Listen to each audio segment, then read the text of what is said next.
You're listening to Got Tech, the podcast with your hosts, Eric Geis and Nick Johnson.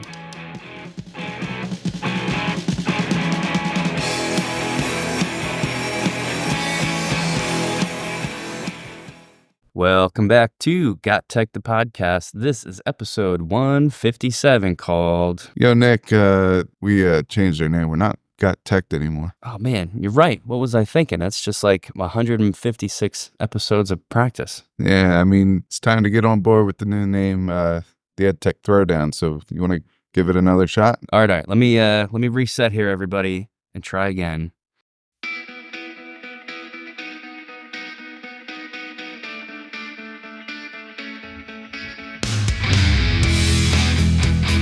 Welcome to the Edtech Throwdown. Join us, Eric Geis and Nick Johnson, as we dive into today's best EdTech tools, tips, and practices. We do the research so you can teach your class. Remember to follow us on social media like Instagram, X, or Facebook by looking for the handle @EdTech Throwdown. Now please enjoy the show.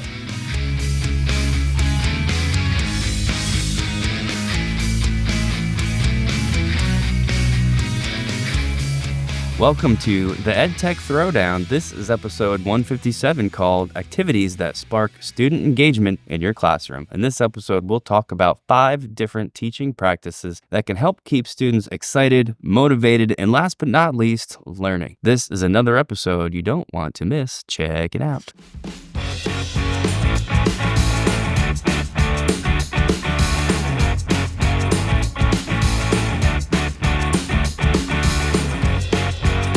All right, so we're back for episode 157.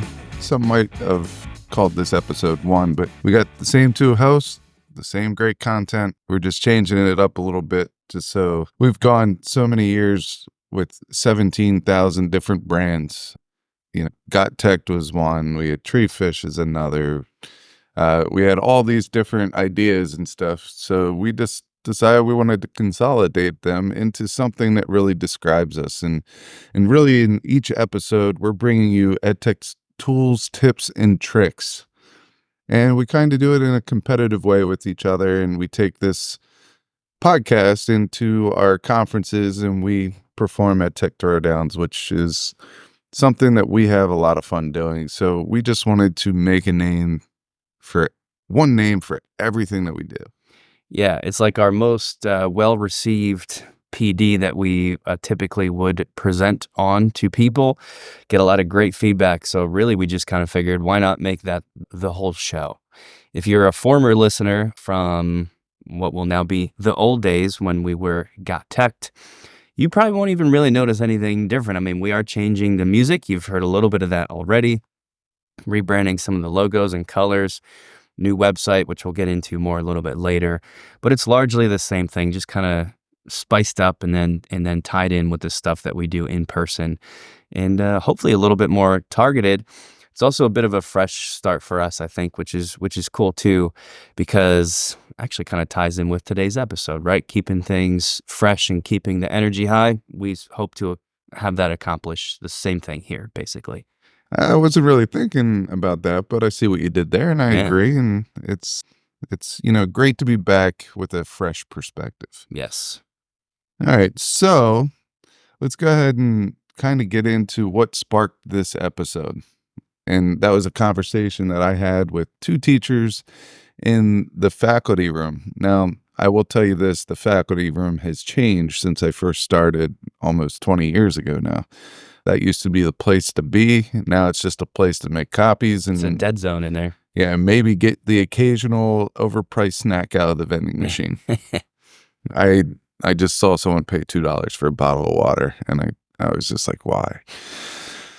But anyway, I was having a conversation with 2 teachers, and basic gist of that conversation was that they feel like every year after the holiday or winter break, They feel like they go strong for about 3 weeks. Everyone's excited to be back. And then they get into this lull where there's not a whole lot of days off. Right? And everything kind of just gets dull. And the students seem tired and disconnected with the content and all that. And we were kind of just talking about ways that we can spark student interest. So that's where this episode came from. And after talking with these two teachers, there are a couple things that we identified. One, out of their whole curriculum, about 3 to 5 weeks after the break, that's their least favorite part of their own curriculum. So that's tough because you are in that zone where you don't have a lot of days off. We go through January, February, we might get an occasional snow day. Even those have come few far in between. But then we might have a day off for like President's Day. But typically, teachers during some of these holidays have professional development and the students have off. So there's really no break there. So other than reorganizing their curriculum, which they don't really want to do because in English, so they don't need to buy 500 copies of The Catcher in the Rye. Right. What they do is they stagger their required reads throughout the year, so they only need 1 or 2 class sets, and the teachers just do them at different times. So it's really hard to get away from whatever organization that they're in. So they don't want to move the content, but they want to refresh it. They want to spark student interest. And that really got me thinking as to what can we do to help them bring something to their classroom and spark student interest. Yeah, it happens to me too, man. I don't know. I wonder if it's like what came first, sort of a chicken or the egg kind of thing, because I feel like my most boring topics also fall at this point in the year. Maybe we just all think it's the most boring topics because of where it falls in the year. It's just kind of a crummy time, like you said. It's the end of winter. Everybody's looking to be outside. It's just kind of like the toughest part of the year. If you are a high school teacher teaching high-level AP courses, then this is like really crunch time for those students because you're trying to meet this mark of like the AP exams in May. That's always my situation, is like I'm really grinding the kids at this point in the year because it's our most challenging concepts. Everything's coming together. Plus you've got these, sort of like, I don't know, it's the weather's just gray and we're all trying to make it through. So it's an important topic, and it's definitely something that comes up for people throughout this time of year. And, it's got to be more than just do a project. You know what I'm saying? Because that you could always throw that in there, but just a project doesn't necessarily capture engagement because projects can also be boring if not done well. Yeah, so basically, how can we put these game elements in there? So game elements are parts of video games that get kids interested or get the person playing the game interested. So it might be competition, it might be points, it might be leadership rewards, it might be badges, whatever it may be. But we need to get these kids immersed in content and game elements, incorporate those in. So that's a lot what we're going to talk about today are the game elements, or ways that we can provide interesting twists to our activities so the students are interested and they're buying into whatever project and the content that you're providing. Yeah, this can, you can do little things too. If you don't want to sort of buy into like some big overhaul or totally changing up or bringing in game elements, if that all sounds like too much work, I get it. Because, as teachers, we are also sort of dealing with this time of year as just as sort of tough to get through. Can even be just small things. The other day I put on, I played like a Spotify playlist while the kids were doing a lab just to kind of help keep the energy high. I haven't had to do that all year just because I don't know, I haven't felt the need to, but last week I did it for the first time in a while. That actually helped tremendously. Today with that same class, we're going outside for 10 minutes. We're going to do a little, I think I'm going to have them do a chalk drawing, and they're going to weigh the chalk before and then after and sort of do some chemical calculations that I won't start boring you guys with, but having to do with that difference in chalk mass. I might also tell them that they have to draw something funny, like make a joke, or I don't know, but just it can be small tweaks like that you can try to think of to help keep that energy high. So that's sort of what brought us, I guess, like the main idea for this episode, right? Yeah, and And really, I think it's a great episode to talk about here. I Right. mean, this is something that we all need, whether it's now or maybe you're not at this point right now and you teach seniors and you're going to run into the senioritis after the third quarter. Right. It might be a good time then. Yeah, that's another huge aspect for high school teachers is that senioritis. So hopefully what we've got will help with all that. We're going to take a brief break here to hear a word from our beloved podcast network. And stay tuned because when we come back, we're going to talk about these 5 activities to spark student engagement. This podcast is a proud member of the Teach Better Podcast Network. Better today, better tomorrow, and the podcast to get you there. You can find out more at teachbetter.com/podcasts. Now let's get back to the episode.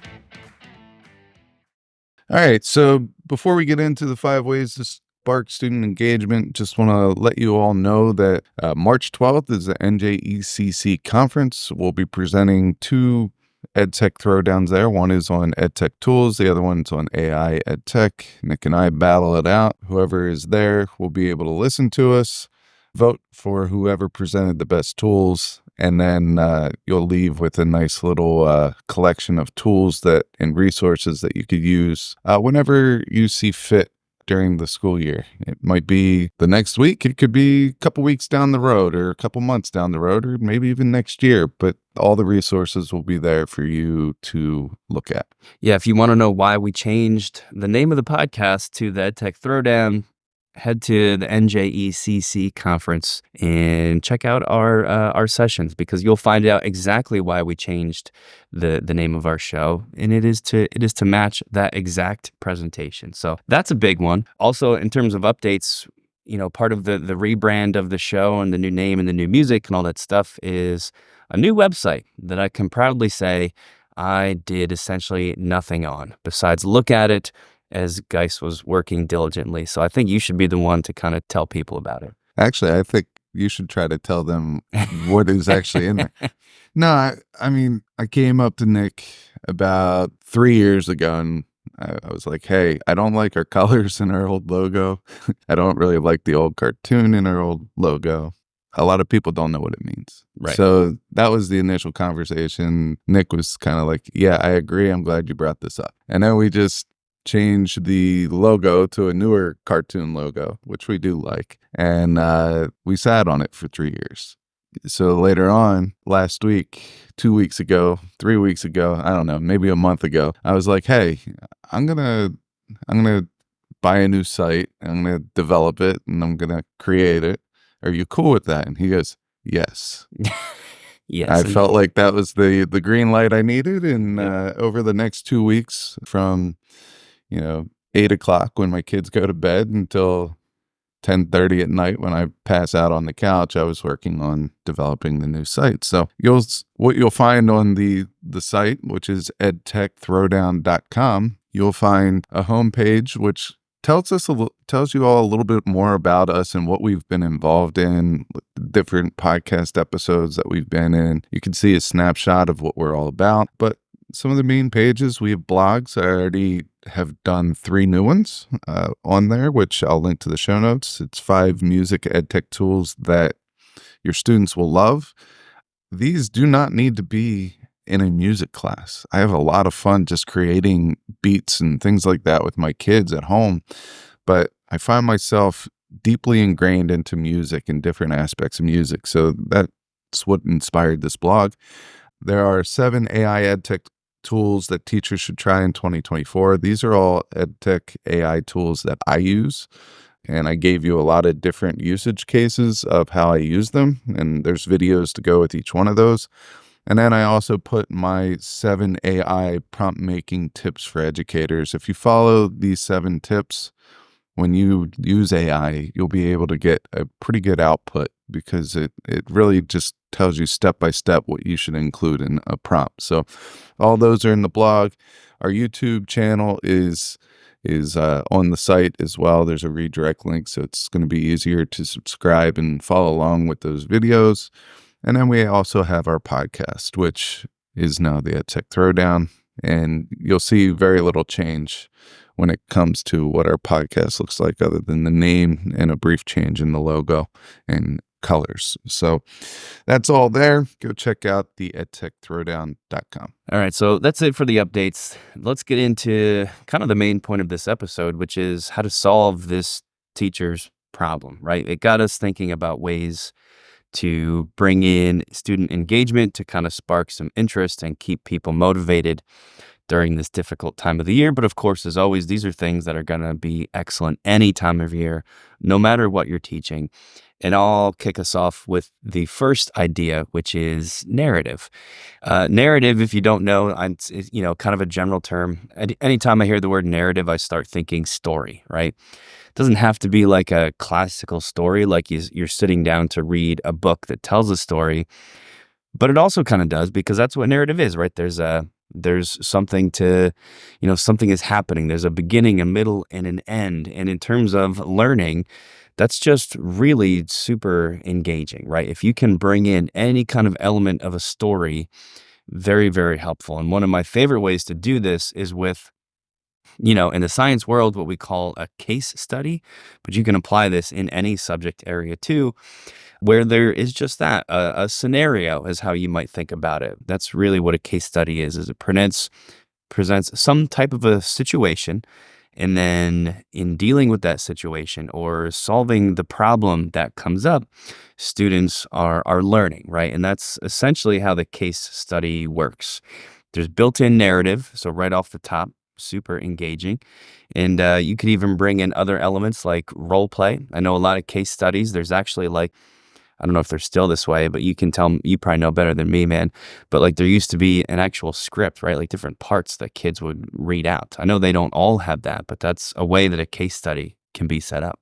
Yeah, you could set it up like that. So there's some type of narrative activity at the beginning. That's the whole point behind it. And based on that narrative activity, it kind of introduces some new concepts. So you want to have a little period of time for questioning after that. Like, what do we need to know?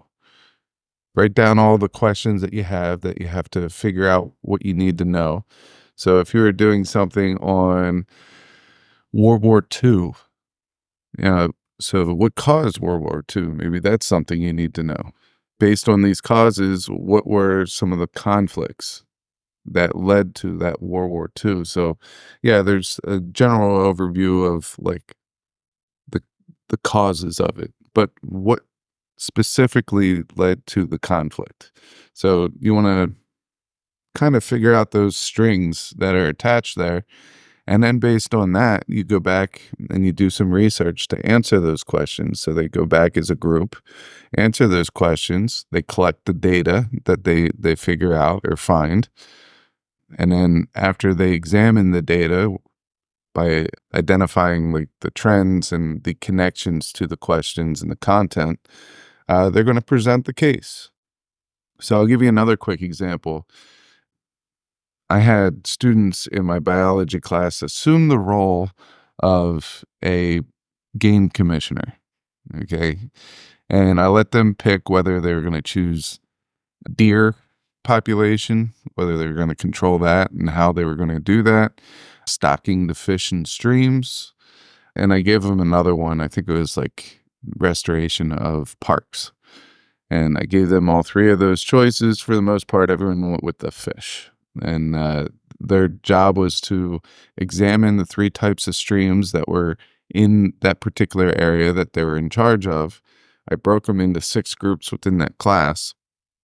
And basically, we played The Apprentice, where I was the boss, and I was looking to hire one of these 6 teams to be my newest team, like a promotion within the larger team. So they all would do research on trout, different types of trout, their cost, and what they liked, the different temperatures and things like that. And then they had to go look at the temperatures over the past 4 years at a specific area.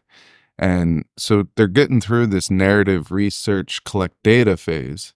And then at the end, they have to come up and make their presentation about how they would treat the stream for different pHs, how they would remedy pollutions, and what types of trout would they put in the stream and why on a particular budget. So they were able we were able to talk about pH in there. We were able to talk about other water properties and pollution, environmental factors, and man impact and things like that, all within this one activity. So we covered a lot of topics, but they had a lot of fun doing it.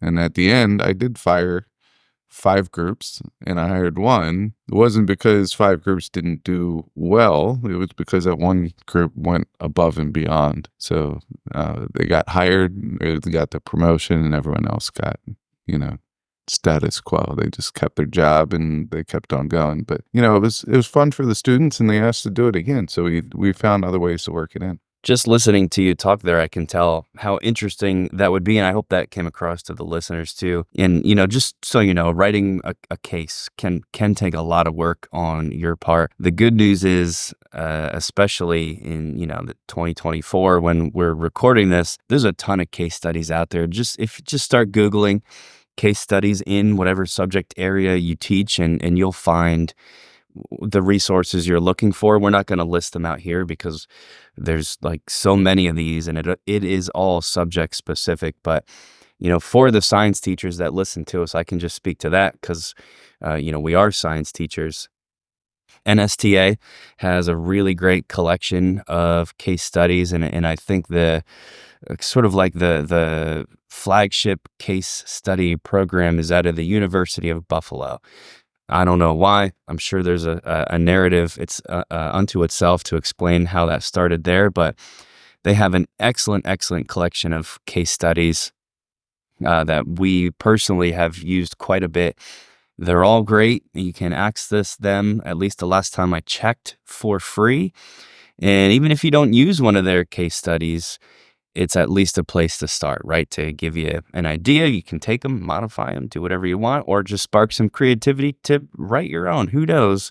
But that's where I would check out. And, if you're thinking I'm not a science teacher, still go to this University of Buffalo page, because they have ones that apply to, your health teachers and math teachers. It's all sort of centered around science, but there's a lot of little branch points there that are going to connect to other subjects as well. You might be surprised what you find there. Yeah, and if you are a science teacher, there are 2 other sites I wanted to throw out there. One is Data Nuggets, because they basically give you live collections of data. So these are data collections that have been made by scientists or people volunteering in science. They're usually pretty good, and it gives you data that you can work with. And then HHMI is another one that has a lot of amazing resources, especially if you're looking for environmental cross-curricular ties. There's a lot of that stuff there. So go check out that. And let's get into our next one, which is gamification. Gamification is different than game elements.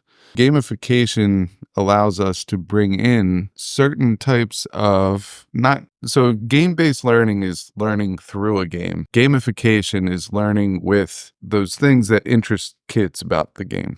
Okay, so it's a little different. Does that make sense to you, Nick? Yeah, so gamification, that's the one where it's like your Starbucks points, right? Or you accumulate as you buy. And every morning I go get my coffee at Starbucks, I'm getting points. We're talking about bringing that essentially to your classroom. Do I have those lined up correctly? Yeah, you do. And that's going to bring up this week's Edtech Throwdown.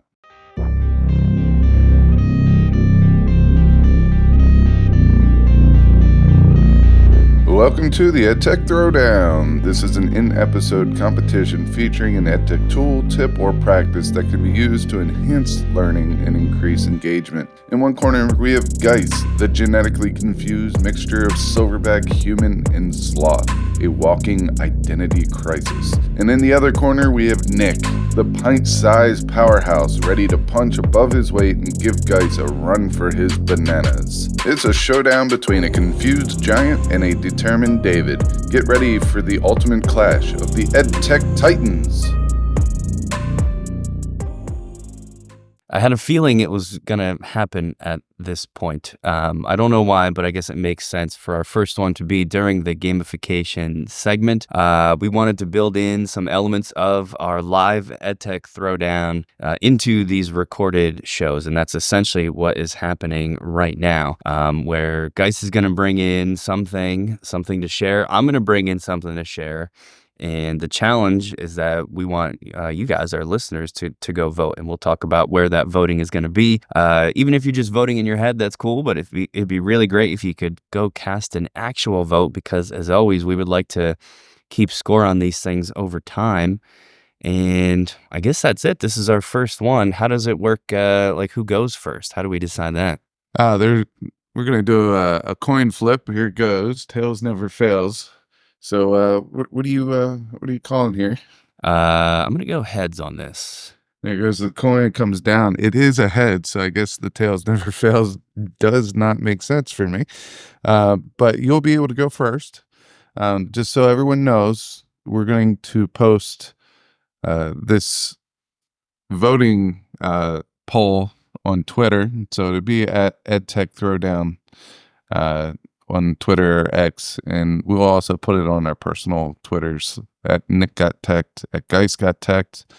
I might even throw it up on at We Got Teched for a little while longer, but the plan is to probably consolidate that into the EdTech handle and just kind of start fresh as we start fresh with this podcast. All right, beautiful. So I will go first and share my selection. These are both, within the realm of gamification. And my idea is what I call the Ozarks Symbol Challenge. If you've ever seen the show, I think it was Netflix, although it's been a while, I can't remember, called The Ozarks. First of all, great show. Watch it this weekend if you haven't yet. Very, very good TV show. One of the things that they do with this TV show is at the beginning of each episode, they show there's a black screen with like a white X across the screen, and in each segment of the X, like so the empty spaces, there's a little symbol, like just a very simple little clip art style symbol. And every episode has a different one of these little things. So there might be like season 2, episode 3 might have a little symbol of a flame and a skull and a gun and something else, whatever it is. And all those symbols were meant to correspond to different things from that episode. And it was kind of one of the little fun parts about watching that show, is like getting to figure out what the symbols refer to. So my idea is to do that or something similar to that, but for the different topics or units that you study. My real idea is, if my students are coming in tomorrow to begin, say, Unit 7, Unit 7 begins with that symbol, the series of like 4 kind of mystery symbols inside of an X that I put on the screen at the front of the room. Maybe I tell them what it is. Maybe I don't. Maybe I just show the symbol and kind of let them see it. Maybe I start every class period with that symbol on the board until eventually a student will inevitably ask, what is that and why do you keep showing us that? Maybe at the end of the unit, I circle back to it and say, give them a 10-minute period where they have to do a little bit of writing and tell me what they think each of those symbols meant and how it relates back to what they've learned. The learning side of it is it's kind of forcing them to think back over the learning process, why and come up with why is he showing me these different symbols, a way to help them remember the information better, perhaps. Really what it's doing is bringing in some gamification, because however I want to set it up, maybe I assign some points to the students who can actually figure out what these symbols mean.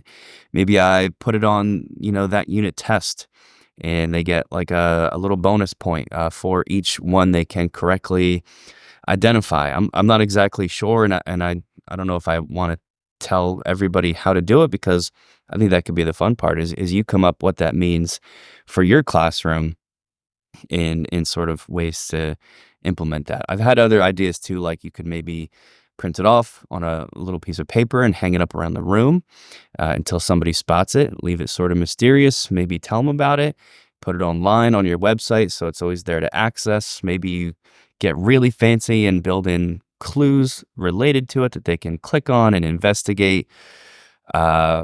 That's my idea for gamification. I have not tried this yet because it's one of those things that is just sort of floating around in my head that I do not have time to actually implement, but I think it could be pretty cool.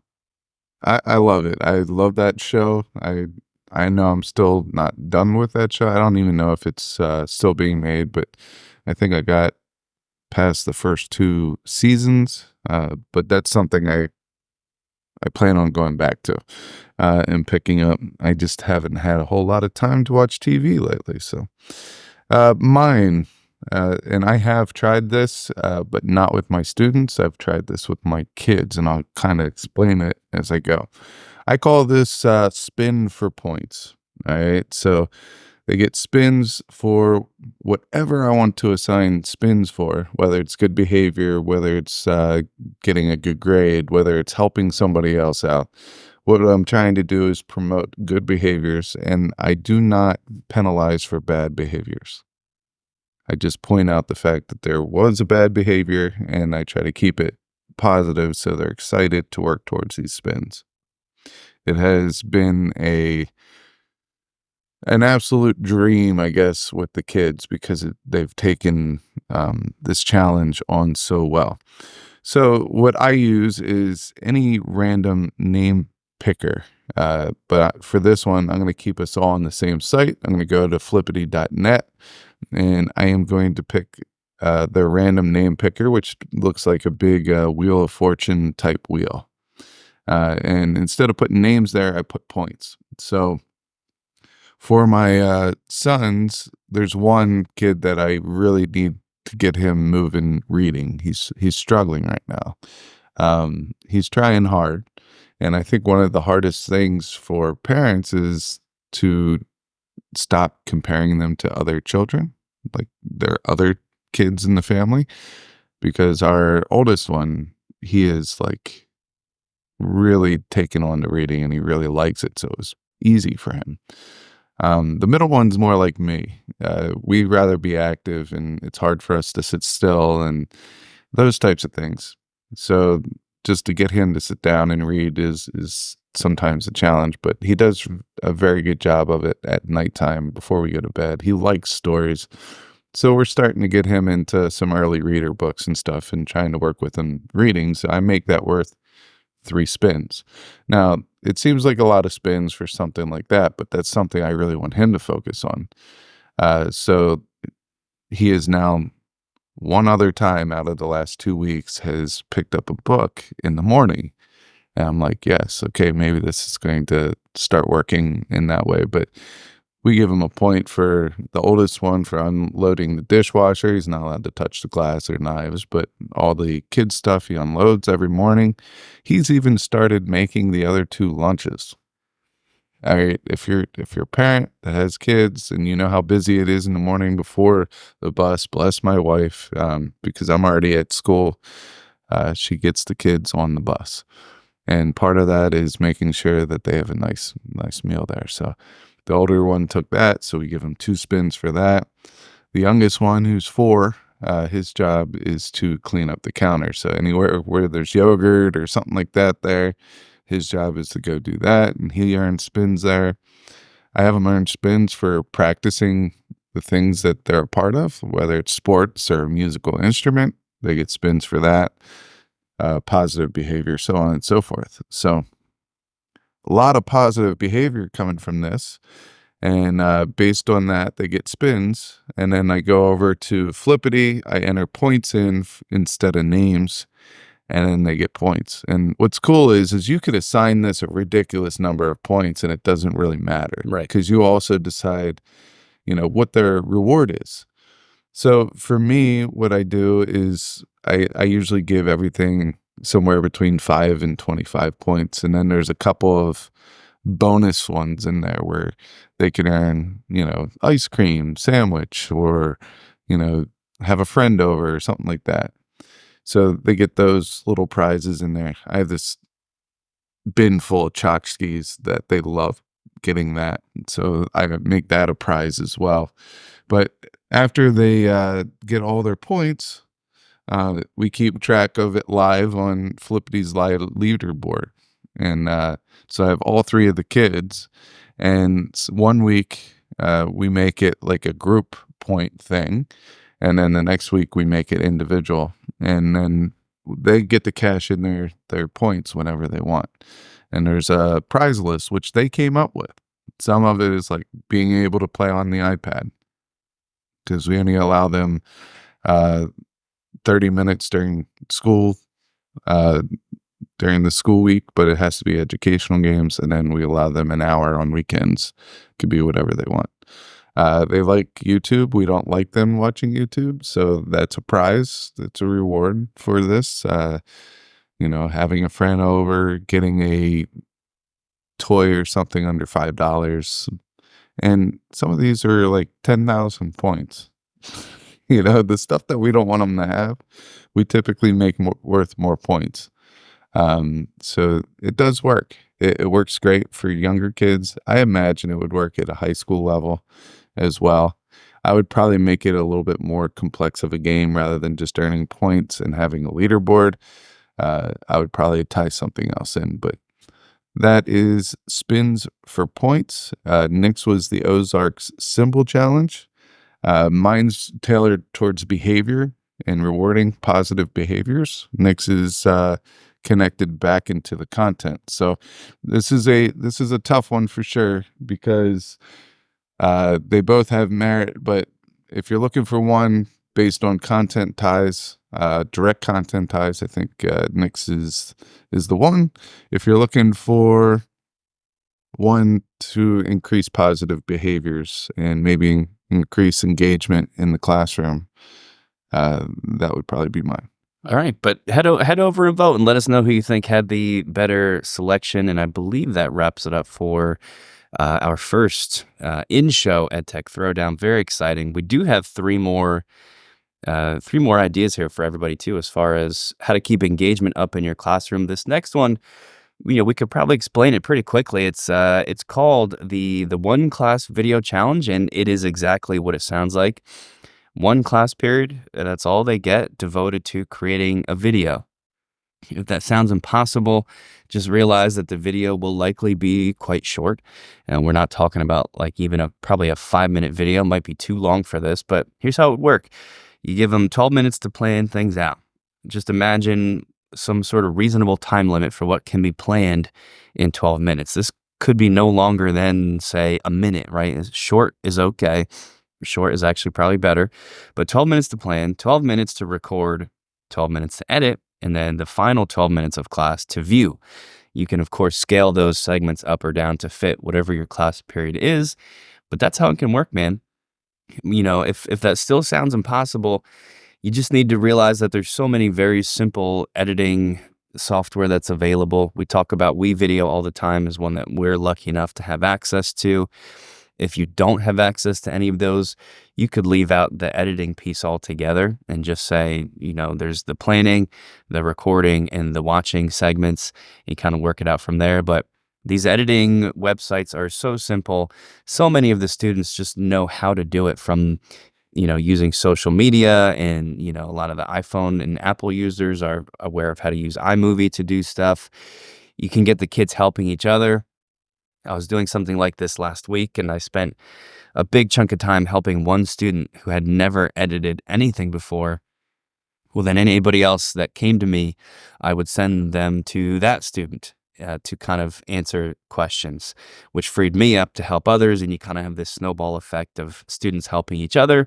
So everybody gets the help they need really fast. And there's not a big line like waiting at you, the teacher.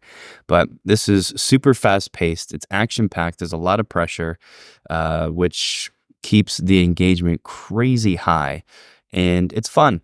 Worst case scenario, you don't finish in one class period. So you give them, 10 minutes or 30 minutes of the next day to wrap it up, and then you watch it. And how bad would that really be?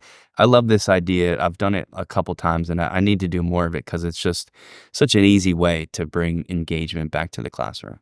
Yeah, there's a lot of practical uses for this. If you're in math, you could just assign each group a different math problem, and their video is them solving that problem. It could be a screencast, or they could write on a whiteboard. It doesn't matter. You could give them a topic such as if I was in science and I wanted one group to explain what a chloroplast is, and then another group explain what photosynthesis equation is, and you just give them little topics like that and say that they have to come up with a 1-minute video demonstrating that. They'll get creative. They know their phones well enough that they could record a 1-minute video. And if there's little mess ups, it doesn't matter. Right. It does not matter. But they'll get creative, and every once in a while you could throw in a little challenge in there where in the background there has to be a joke written on the whiteboard that is connected to the content. Something like that. And this original idea was brought to us on the episode with Stephanie Howe, and I know that she got it from somebody else, and I forget who she mentioned there, but I don't want to think that this is our idea or anything like that. We have made some changes, and that's the beauty of a PLN, is being able to take an idea from someone, modify it to fit your needs, and that's kind of what we did there. The next one is called Metaphorically Speaking. This is one of my favorite things to do because not only do we work with content, we also get to understand a little bit about what makes our students tick. I like to do this at the beginning of the year. So basically what we do here is we take the content. So if I was teaching parts of the cell, or if I was teaching, military strategies. All right. So you have the hierarchy of your military, you have your general, you have your admiral, general, whatever it may be, down to the front line. All right. So compare that to the organization of a cell, or compare that to something that you really like. So I had this one kid, I remember he was very much into auto mechanics, but he hated bio. And I was like, hey, compare the cell to parts of an engine or parts of a car. See if you can make that connection and speak in a metaphor. I go, bring the things that you like into our classroom so it makes sense to you. So he did a beautiful job of taking the different parts of a vehicle, and he had a particular year and model and everything that he really, really enjoyed. I know it was Camaro, but I'm not a car guy. I could not tell you anything else about it. But he actually drew the parts of the car, and he had a cell membrane there, and he put the parts of a car inside of the cell representing each one of the organelles. And it was really awesome. It came out really, really well. And I think I still have it because I enjoyed it so much. But that's metaphorically speaking. You just tell them to create a metaphor of something that interests them and connect it back to the content. Yeah, this is a great way to have like really complex things kind of stick or make sense to a kid. I use it in chemistry to have kids understand what's called chemical equilibrium. It's actually not that complicated of an idea, but it feels like it when you're learning about it in reference to chemical reactions. But I asked them to think of a real life metaphor for chemical equilibrium. And the example I give is a ski slope where there's people going up on a chairlift and there's also people skiing down. Just because there's those two sort of opposing directions, it's an excellent, perfect analogy to very easily understand what chemical equilibrium is. So I give them that, and then I ask them to think of their own, and they come up with all kinds of stuff like, the escalators in a mall where there's the two side by side, some people going up, some people going down, and then they have to write about the consequences of that and how that teaches you what equilibrium is. And you get all kinds of crazy things. The coolest part is they remember it, like to the end of the year. They remember what their idea was. And so they remember what chemical equilibrium is, which, if that isn't the point of teaching, I don't know what is. So that's also probably my favorite one here, which brings us to our last one here, which is called Presentation of Learning, POL for short. The best way to do this is to just kind of make it a regular part of your class so the students know what it is. They can walk in and if you just say, okay, guys, today we're going to do a POL, they know what's coming. I got this from one of my favorite, not really conferences, but just, I don't know, some sort of a program I went to at a local university here in New Jersey. And that's how the whole day ended. This was a full day workshop. And at the end of the day, each table, so the people you were sitting with had to get up and do a presentation, like full on PowerPoint, information, images, ready to roll. And we essentially spent like all afternoon working on that. You could do a small version of that or a big version of that. in your classroom. So if you give kids, here's the small version, 15 minutes, 30 minutes, a full 60 minutes, whatever you want, but some time to skim resources. That can be videos, articles, books, like whatever, you know what I mean? Like you curate the stuff, they go through it, and then they have a certain amount of minutes to prepare the presentation. I'm thinking just a simple slide deck, right? I want this to be a live presentation. And then at the end of class, the whole thing concludes with they get up and share, they present. What I like about it, and what I remember from when I did this myself in that workshop, is just how motivated I was to share what I had learned with the rest of the teachers in this room. And you can kind of get some of the same effects with your students. If I assign group A to be researching, I don't know, the effects of the functional group known as alcohols in mammals, right? They get invested in that, if only because they know that they're going to have to get up and talk about it in front of the class. So that's what I mean by presentation of learning, sort of this small scale, resource dive, and then just get up and talk about it. But it can also be super effective. Yeah, I think that's one that I was least familiar with on the list, but I'm glad that you brought it up. It's a nice way to organize a lesson, and it focuses getting on a whole lesson done within one class period, which I think is important. So that was a pretty good first episode for the Edtech Throwdown, I think, and just hang right there, and we'll wrap up this episode right after this.